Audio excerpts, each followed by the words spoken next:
এক গ্রামে একটা মেয়ে ছিল। মেয়েটা পর্দা করত। তার বিয়ের বয়স হয়ে গেছে। তার বাবা তার জন্য পাত্র খুঁজছে। একদিন মেয়েটা তার বাবাকে ডেকে বলল, বাবা তুমি আমাকে এমন একজনের সাথে বিয়ে দিবা সে যেন আমার পর্দা রক্ষা করতে পারে। আমি সব ধরনের কষ্ট করতে পারবো, কিন্তু আমি আমার পর্দা লঙ্ঘন করতে চাইবো না কোনোভাবেই। কিছুদিন পর তাদের বাড়িতে একটা ছেলে আসলো। এসে বলল যে আমি আপনার মেয়েকে বিয়ে করতে চাই। আপনার মেয়ের শর্তে আমি রাজি আছি। যে কোনো অবস্থাতে আমি তার পর্দা ভঙ্গ হতে দেব না। তারপর মেয়েটাও রাজি হয়ে গেল, যেহেতু তার পর্দা রক্ষা করার মতো একজন সে পেয়েছে। তাদের বিয়ে হয়ে গেল। মেয়েটার স্বামীর ছিল অভাবী সংসার। সে মাঠে কাজ করত। একদিন সে তার স্ত্রীকে ডেকে বলল, দেখো আমার তো অভাবের সংসার, আমি মাঠে কাজ করি। আমি তোমাকে একটা সেলাই মেশিন কিনে দিই, তুমি ঘরে বসে সেলাই করবে আর আমি মাঠে কাজ করব। তাহলে আমরা দুই দিক থেকে ইনকাম করতে পারবো এবং আমরা ভালোভাবে বাঁচতে পারবো। মেয়েটা তার স্বামীর কথায় রাজি হয়ে গেল। এইভাবে 1.5 বছর কেটে গেল। তারপর তাদের ঘরে একটা পুত্র সন্তান আসলো। তারপর তার স্বামী তাকে ডেকে বলল যে দেখো আমাদের তো অভাবের সংসার, তার উপরে এই ছেলে, তাকে তো মানুষের মতো মানুষ করতে হবে। আমি প্রতিদিন মাঠে খেটে ক্লান্ত হয়ে যাই। তুমি একটা কাজ করো, এখন থেকে প্রতিদিনের খাবারটা তুমি আমার জন্য মাঠে নিয়ে যেও, তাহলে আমি একটু উপকৃত হব।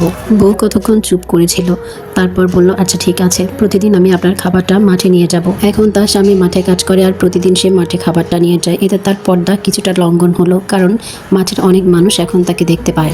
এইভাবে আরো 1.5 বছর পরে তাদের ঘরে আরো একটা পুত্র সন্তানের জন্ম হলো। এখন তার স্বামী বলতেছে দেখো আমাদের তো অভাবী সংসার, তার উপর 2টা ছেলে, এখন তো খরচ আগের থেকে অনেক বেড়ে গেছে। তুমি একটা কাজ করো, আমার সাথে তুমি মাঠে কাজ করবে। বউ কতক্ষণ চুপ করে থেকে তারপর সায় দিয়ে বলল আচ্ছা ঠিক আছে, আজ থেকে আমি আপনার সাথে মাঠে কাজ করব। এতে বউয়ের পর্দা একেবারেই লঙ্ঘিত হলো। সে এখন আর পর্দা করতে পারে না, সে তার স্বামীর সাথে মাঠে কাজ করে। এইভাবে আরো 1.5 বছর পর তাদের ঘরে আরো একটা ছেলে সন্তানের জন্ম হলো। তারা এখন মাঠে কাজ করে, দুজনেই মাঠে কাজ করে এবং সন্তানদের লালন পালন করে। এইভাবে তারা বৃদ্ধ হয়ে গেল এবং তাদের সন্তানরা বড় হয়ে গেল। একদিন দুপুরবেলা দুইজন গল্প করতেছে। স্বামী তার স্ত্রীকে বলল, দেখো তুমি না বলেছিলে যে তোমার পর্দা রক্ষা করতে পারবে না তাকে তুমি বিয়ে করবে না, এখন কই গেল তোমার সেই পর্দা? আসলে পর্দা টর্দা কিছু না, জীবন যুদ্ধটাই কঠিন। জীবনের সাথে লড়তে হলে অনেক কিছুই করতে হয়। তখন তার স্ত্রী কতক্ষণ চুপ করে থেকে বলল, পর্দাটা যে কি জিনিস সেটা কি আপনি দেখতে চান? স্বামী মুচকি হেসে বলল, তুমি সেটা কিভাবে দেখাবা? আপনি দেখতে চান কিনা সেটা বলেন। স্বামী বলল, আচ্ছা ঠিক আছে দেখাও তাহলে। তারপর স্ত্রী বলল, ঠিক আছে আপনি ঘরের মধ্যে যান, আমি বাহিরেই থাকি। বাইরে কি হয় সেটা আপনি খুব মনোযোগ দিয়ে শুনবেন। তারপর সে তার স্বামীকে ঘরের মধ্যে রেখে নিজে বারান্দায় এসে বসে বসে কান্না শুরু করলো। তারপর তার কান্না দেখে তার বড় ছেলে আসলো। এসে বলল, মা তুমি কান্না করছো কেন? মা বলল, তোর বাবা আমাকে মেরেছে। তখন ছেলেটা বলল, ও সব কিছু না, সামান্য মন কষাকষি হয়েছে তোমাদের মধ্যে, সব ঠিক হয়ে যাবে, কান্না করো না। এই বলে বড় ছেলে সেখান থেকে চলে গেল। কিছুক্ষণ পর মেজো ছেলে আসলো। এসে মাকে জিজ্ঞাসা করলো, কি হলো মা, তুমি কাঁদছো কেন? সে এই ছেলেকেও একই উত্তর দিল। তখন ছেলেটা বলল, কি হারামজাদ, তার এত বড় সাহস যে আমার মাকে কাঁদায়, কই সে, তাকে পেলেই আমি পিটাবো। এই কথা বলে মেজো ছেলে রেগে মেগে চলে গেল। তার কিছুক্ষণ পর ছোট ছেলে আসলো। এসে বলল, মা তুমি কাঁদছো কেন? তখন মা তাকেও একই উত্তর দিল। তখন ছেলেটা বলল, বুড়ো বয়সী ভীমরতি হয়েছে নাকি দুজনকেই ধরে পেটানো শুরু করলে সব ঠিক হয়ে যাবে। এই কথা বলে চিৎকার করতে করতে ছোট ছেলেও সেখান থেকে চলে গেল। কিছুক্ষণ পর তার স্বামী ঘর থেকে বের হলো। তারপর স্ত্রী তাকে জিজ্ঞাসা করলো, তুমি কি বুঝতে পেরেছো পর্দাটা আসলে কি জিনিস?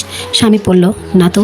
তাহলে শোনো, যখন আমার বড় ছেলে হয়েছে তখন আমি পরিপূর্ণ পর্দায় ছিলাম, আর সে আমার কান্নার কথা শুনে আমাদের দুজনকেই সম্মান করে বলেছে এটা ভুল বোঝাবুঝি মাত্র ঠিক হয়ে যাবে। সে আমাদের দুজনকেই সম্মান করেছে। আর যখন মেজো ছেলে হয়েছিল তখন আমার পর্দা কিছুটা লঙ্ঘিত হয়েছিল, কিন্তু সে আমাকে সম্মান করেছে আর তোমাকে অসম্মান করেছে।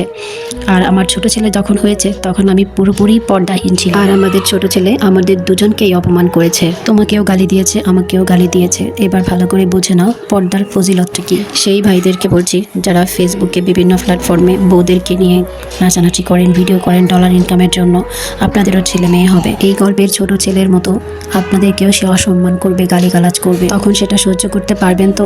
ভিডিওটা ভালো লাগলে লাইক কমেন্ট শেয়ার করে পাশে থাকবেন।